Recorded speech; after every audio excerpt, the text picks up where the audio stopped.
Animal fat. ఇటీవల జంతు కొవ్వుల విషయం తెలుగు రాష్ట్రాల్లో తీవ్ర సంచలనంగా మారింది.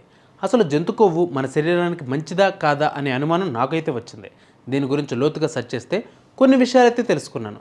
మనం ఇన్ని రోజులు ఎన్ని తప్పులు చేస్తున్నామో ఈరోజు అవన్నీ తెలుసుకున్నాను. సో ఆ విషయాలన్నీ ఈరోజు తెలుసుకుందాం. శరీరంలో కొవ్వులు కీలకమైన పాత్రనే పోషిస్తాయి. శక్తి విడుదలకు, శరీర పెరుగుదలకు, నిర్మాణానికి కార్బోహైడ్రేట్లు, ప్రోటీన్లు, కొవ్వులు వంటివి ఎక్కువ మొత్తంలో అవసరం అవుతాయి. కొవ్వు కణాలు శరీరంలో లేకపోవడం లేదా అధికంగా ఉండటం వల్ల ప్రమాదకరమైన వ్యాధులకు దారితీసే అవకాశం ఉంటుంది. కొవ్వులు, ఫ్యాటీ ఆమ్లాలు గ్లిజరాల్తో ఏర్పడతాయి. వృక్షచందు సంబంధ ఆహార పదార్థాల నుండి మనకు కొవ్వులు లభిస్తాయి. వృక్ష సంబంధ కొవ్వులు నూనెల రూపంలో ఉంటాయి.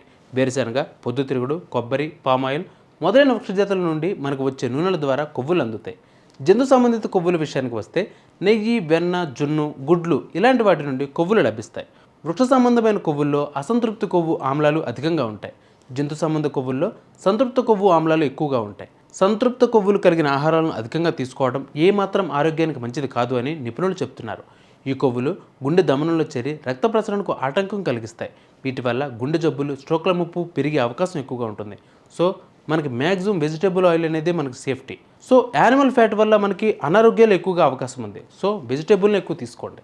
సో ఈ వీడియో మీకు నచ్చిందని అనుకుంటున్నాను. మీ ఒపీనియన్ ఏంటో కామెంట్ చేయండి. నా నెక్స్ట్ వీడియో కోసం ఈ ఛానల్ని సబ్స్క్రైబ్ చేసుకోండి.